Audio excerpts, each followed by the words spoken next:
Hello guys, मैं हूं अंजलि, आपके अपने चैनल कॉमर्स विद अंजलि में हाजिर हो फिर एक नए वीडियो के साथ। तो चलिए शुरू करते हैं। हम कर रहे हैं हमारे चैप्टर नंबर 7 नेशनल इनकम का एक्सरसाइज का सॉल्यूशन। तो चलिए शुरू करते हैं। हमारा क्वेश्चन नंबर 1 है कंप्लीट द फॉलोइंग स्टेटमेंट। हमको क्या करना है, स्टेटमेंट को कंप्लीट करना है।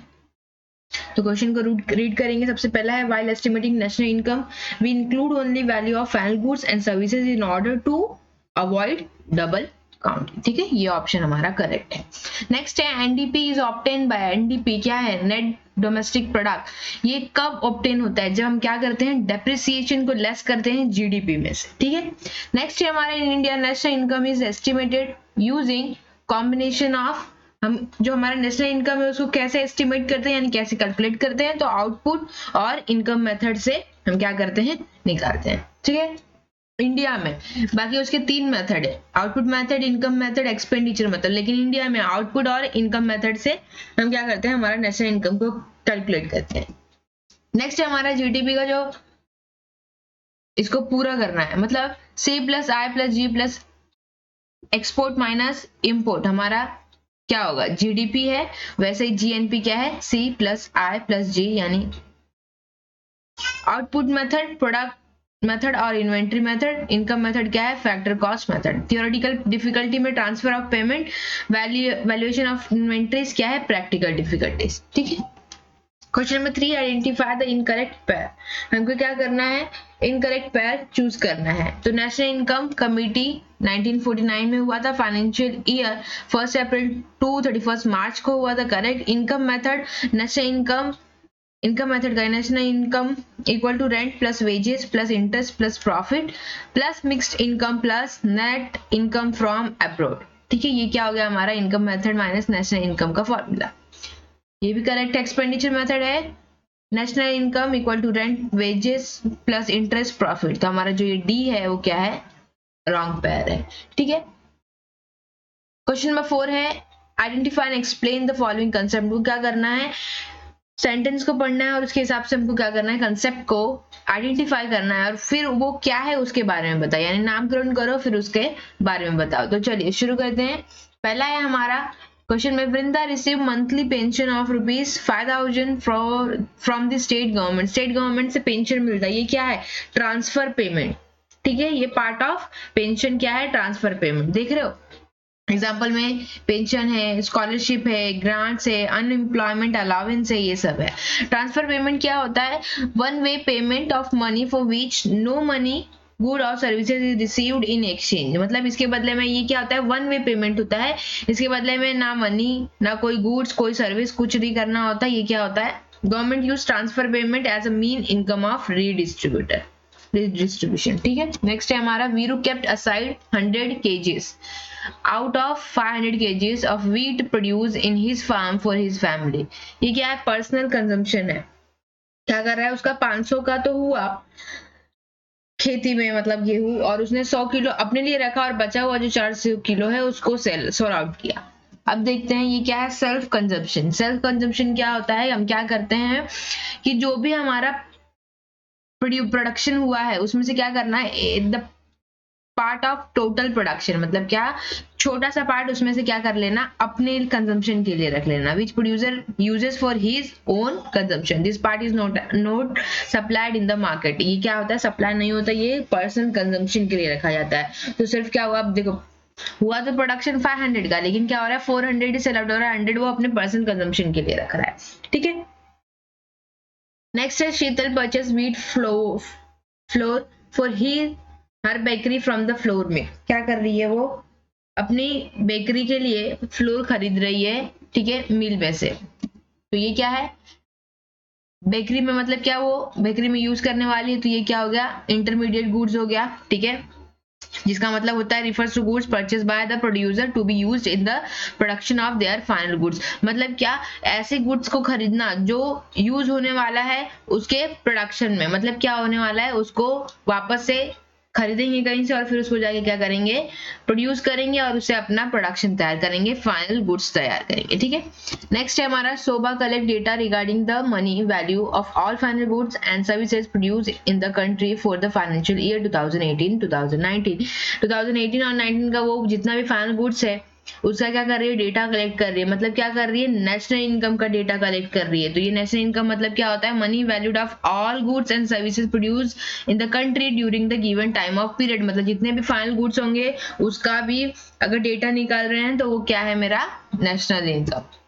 Rajendra has total stock of rupees 500 gel pens in his shop, which includes 200 gel pens produced in the previous financial year। मतलब 200 का जो स्टॉक था ना वो ओपनिंग स्टॉक है, मतलब लास्ट ईयर का क्लोजिंग स्टॉक था और इस बार का ओपनिंग स्टॉक है। सिर्फ नया कितना आया है, 300 का। ठीक है, तो ये क्या है मेरा, inventories refers to all raw materials, intermediate goods, semi finished goods। मतलब क्या, जितने भी रॉ मटेरियल होंगे, जितने भी इंटरमीडिएट गुड्स होंगे, मतलब जिससे यूज करके हम प्रोडक्शन करने वाले होंगे। सेमी फिनिश मतलब अभी हाफ बना है, वर्क इन प्रोग्रेस सुना होगा अगर अकाउंट में, तो वर्क इन प्रोग्रेस मतलब क्या, हाफ अभी बना है, अभी और भी प्रोडक्शन करना बाकी है। And finish product in the stock of the producer, ये सब क्या है, इन्वेंट्रीज होती है। ठीक है, जितने भी, चाहे वो रॉ मटेरियल चाहे इंटरमीडिएट, मतलब यूज होने वाला हो या फिर अभी आधा बना हो, आधा बनाना बाकी हो या पूरा फिनिश हो गया, ये सब क्या हो गया, मेरे इन्वेंट्रीज हो गए। ठीक है, question number 5, answer the following. हमको क्या करना है, आंसर करना है। एक्सप्लेन द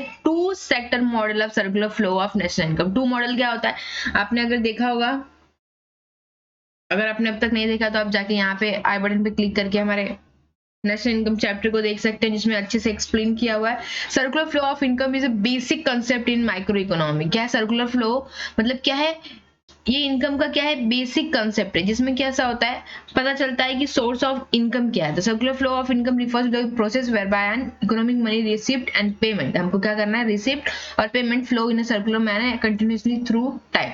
देख लेते हैं, हमारा क्या है, दो है यहाँ पे, एक पहला हाउस होल्ड सेक्टर है, दूसरा हमारा फर्म है। ठीक है, ये क्या है, डायग्राम में आपको दिया गया है, टू पार्ट में divided. The upper half represent the factor market and the lower half represent the commodity market. मतलब क्या है, फैक्टर मार्केट मतलब फैक्टर ऑफ प्रोडक्शन क्या क्या है, जैसे यहाँ पे land, labour, capital and enterprise. ठीक है, फिर यहाँ पे क्या है, flow of goods and services, factor, income, rent, wages, interest, profit, ये सब हमारा उसके मीन से, मतलब फैक्टर ऑफ प्रोडक्शन के बदले ये सब हमको मिलने वाले हैं। ठीक है, the factor of production flow from house hold. ठीक है, ये क्या होता है, हाउस होल्ड से जाता है, मैं यही एक्सप्लेन कर देती हूँ। And the firm uses this factory to produce goods and services required by the household. Thus goods flow from the household to the firm and from the firms back to the household, it is called product flows. अभी देखो मैं बताती हूँ क्या हो रहा है।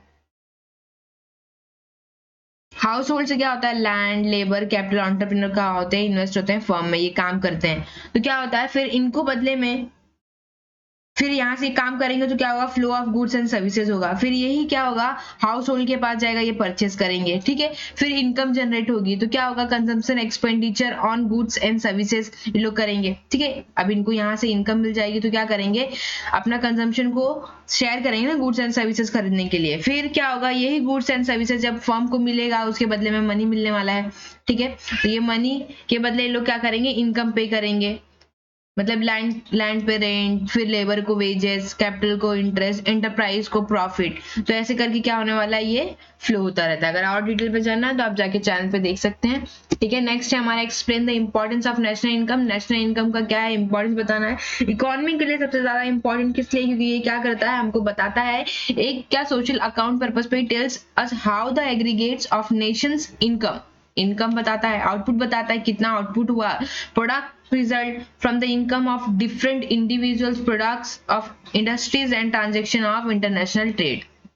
तो इसलिए ये जरूरी क्या है, हमको पता चलता रहे कि हमारा पर कैपिटा इनकम कितना है, नेशनल इनकम कितना है।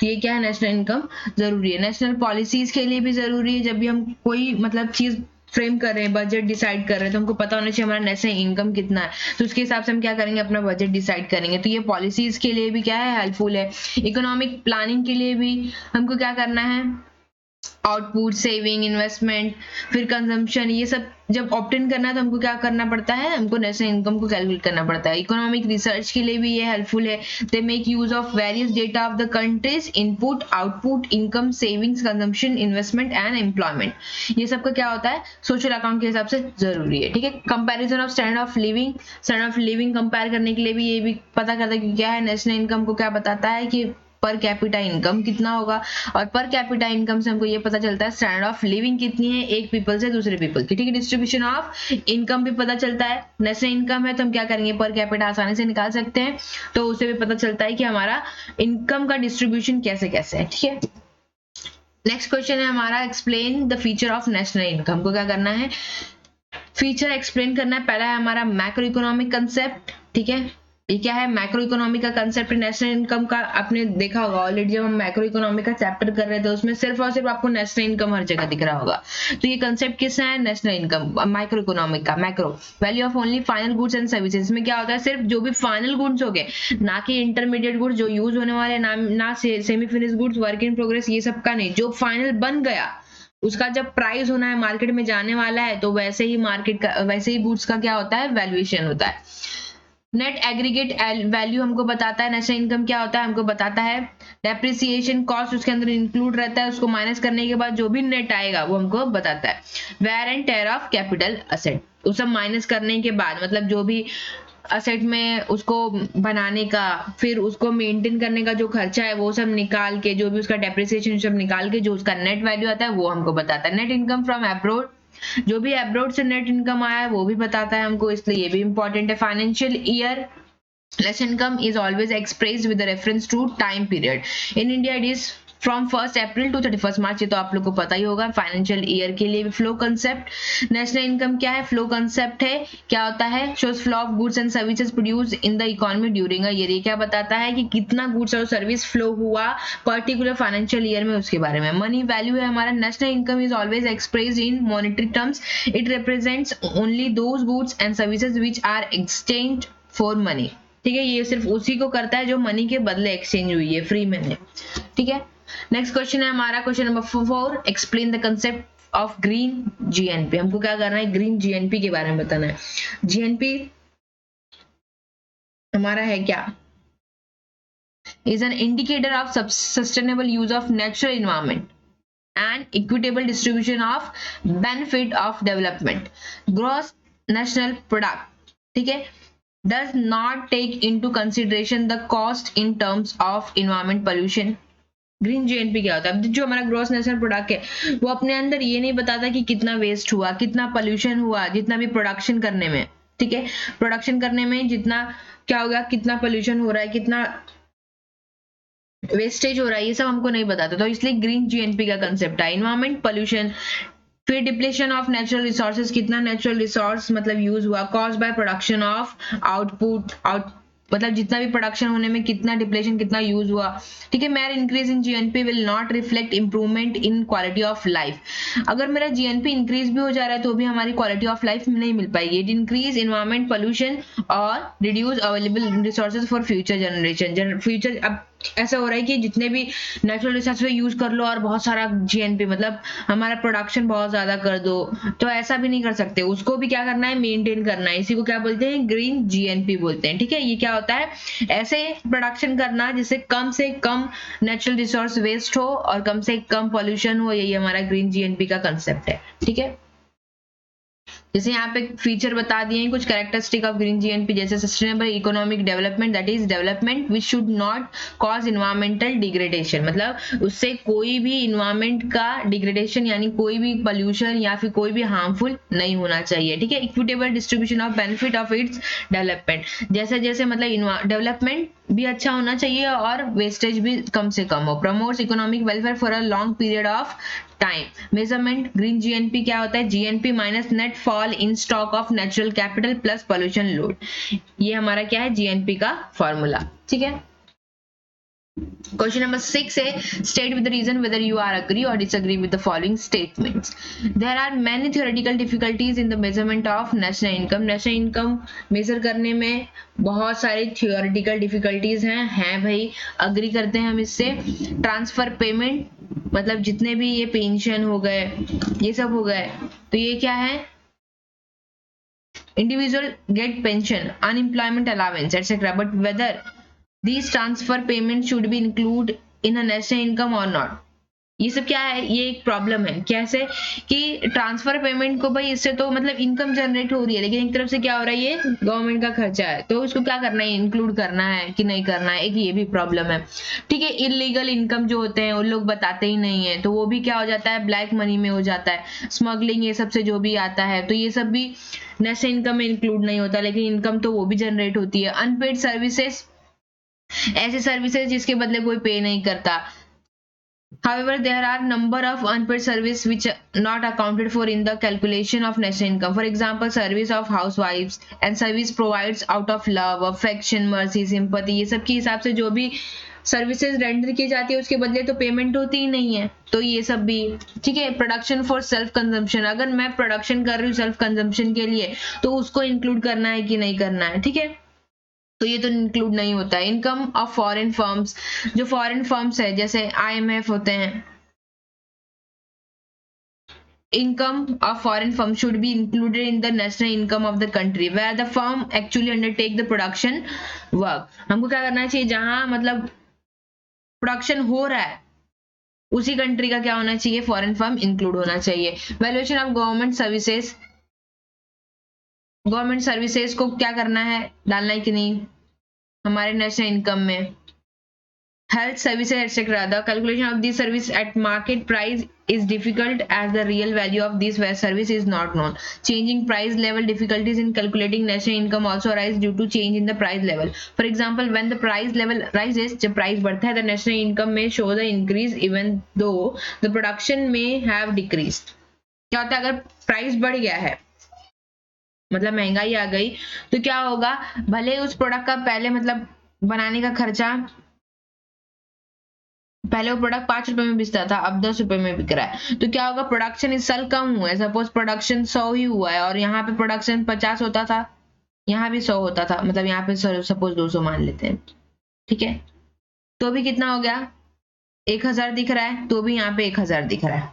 ठीक है, क्या हो रहा है, नेशनल इनकम. तो यही नेशनल इनकम का प्रॉब्लम है. क्या हो रहा है, यहाँ पे प्रोडक्शन पहले 200 होता था 5 रुपए के हिसाब से, यहाँ पे 10 रुपए के हिसाब से सिर्फ 100 प्रोडक्शन हुआ, तो क्या हो रहा है, तो भी दोनों नेशनल इनकम क्या है, इक्वल है. तो ये प्रॉब्लम भी होता है कि मतलब समझ में नहीं आता, अगर प्राइस की वैल्यू बढ़ गई, प्राइस लेवल बढ़ गया है, तो हमारा नेशनल इनकम का कैलकुलेशन भी गलत बताता है. ठीक है, नेक्स्ट है under output method value added approach is use to avoid double counting. हमारे आउटपुट मेथड में जो वैल्यू एडेड मेथड है वो डबल काउंटिंग को अवॉइड करने के लिए किया जाता है. क्या करते हैं भैया, करेक्ट ऑप्शन है अबव स्टेटमेंट से, double counting occurs when the cost of intermediate goods used by business to produce finished goods are include in the computation of nations GDP. According to the value added approach, value added at each stage of the production process is included while calculating national income. हमको क्या करना है, एक value added का formula क्या होता है, value of final output minus value of input. ठीक है, GNP is obtained by adding the values added by the different stages of the production process till the final output is reached in the hands of consumer. ठीक है, the calculation is such a manner ensure that cost of all intermediate goods are counted only once. जितने भी intermediate goods होंगे वो क्या होने चाहिए, सिर्फ और सिर्फ एक बार काउंट होने चाहिए. नेक्स्ट हमारा question number 7, answer in detail. Explain the practical difficulties involve the measurement of national income. Practical, वहां पे हमने थियोरेटिकल किया था, यहाँ पे हम प्रैक्टिकल देख लेते हैं. डबल काउंटिंग का प्रॉब्लम हो जाता है. ठीक है, existence of non monetize sector, जो भी नॉन मोनेटाइज जैसे चैरिटी के लिए करते हैं उन लोग का नेशनल इनकम. ठीक है, इनएडुकेट एंड अनरिलायबल डेटा, कभी कभी कैसे होते हैं,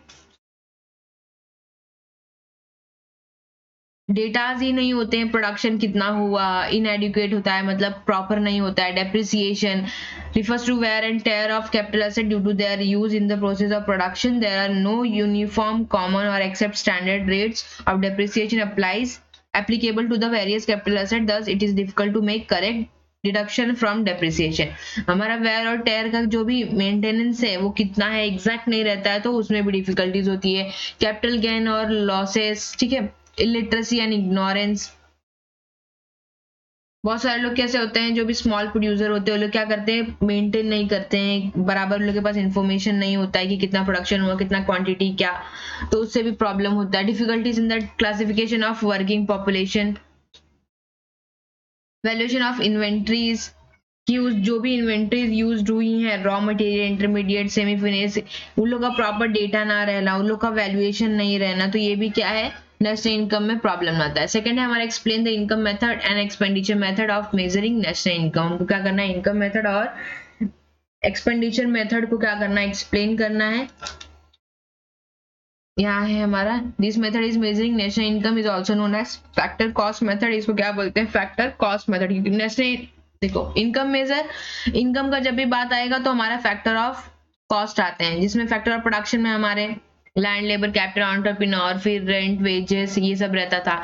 this method estimates national income from the distribution side, ये क्या करता है कि जो इनकम कैसे डिस्ट्रीब्यूट हो रहा है उसके हिसाब से हमको क्या बताता है, नेशनल इनकम काउंट करके बताता है। According to this method the income payment received by all citizen of country in a particular year are added up. किसमें क्या होता है, जितने भी सिटीजन होंगे मतलब वहां के नागरिक जितने भी लोग और उनकी जो इनकम है उसके हिसाब से हमको बताता है। Income that accrue to all factor of production by way of rents, wages, interest, सब इसके अंदर आ जाता है। Profit are all added together but income received in the form of transfer payment खाली ये क्या करता है, इग्नोर करता है। ट्रांसफर पेमेंट मतलब जैसे पेंशन हो गया या फिर कोई अलावेंस मिल रहा है, ये सब डिस्क्लूड होता है और बाकी सब इंक्लूड होता है, form of rent, wages, interest और प्रॉफिट। ठीक है, ये होता है हमारा फॉर्मूला नेशनल इनकम का, इनकम मेथड से, जिसमें हमको rent plus wages plus interest plus profit और मिक्स्ड इनकम जो भी होंगी, नेट एक्सपोर्ट,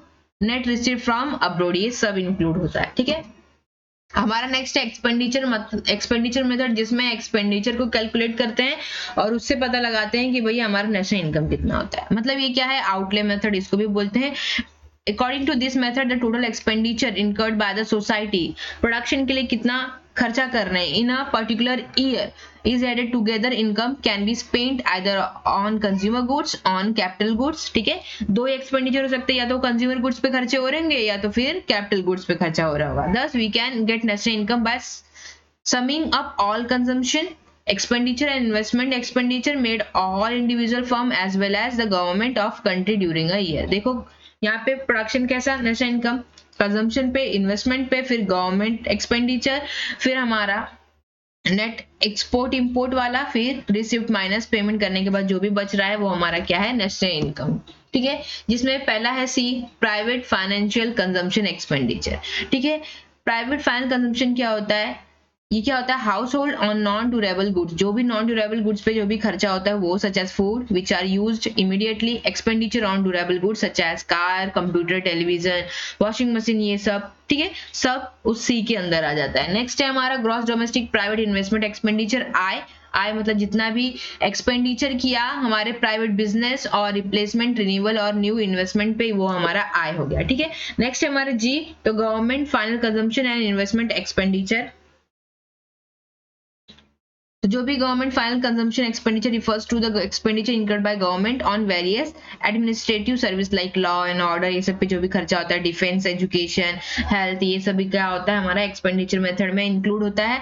ठीक है, फिर गवर्नमेंट इन्वेस्टमेंट, गवर्नमेंट जहां जहां इन्वेस्ट करती है, जैसे क्रिएटिंग इंफ्रास्ट्रक्चर, हॉस्पिटल बना लिया, ब्रिज बना लिया, डैम्स बना लिया, कैनल्स बना लिया, तो ये सब भी क्या हो रहा है, खर्चा ही है, तो ये सब भी इंक्लूड होता है हमारा एक्सपेंडिचर मेथड में। नेट फॉरेन इन्वेस्टमेंट और नेट एक्सपोर्ट, हमारा कुछ भी कह लो आप, तो जो भी फाइनल आएगा एक्सपोर्ट माइनस इंपोर्ट करने पे वो भी इंक्लूड होता है। फिर नेट रिसिप्ट मतलब पेमेंट और रिसिप्ट दोनों को, मतलब जितना रिसिप्ट हो रहा है उसमें से पेमेंट माइनस करने के बाद जो भी बच रहा है वो क्या होगा, इंक्लूड होगा। The difference between expenditure incurred by foreigners on domestic goods and services and expenditure incurred by abroad by resident on foreign goods and services, ये भी क्या होता है हमारे एक्सपेंडिचर मेथड में क्या होता है, इंक्लूड होता है। तो आज के लिए बस इतना ही, तब तक के लिए do like, share and comment. If you enjoy the content of this video, click the subscribe button so you can receive more content like this.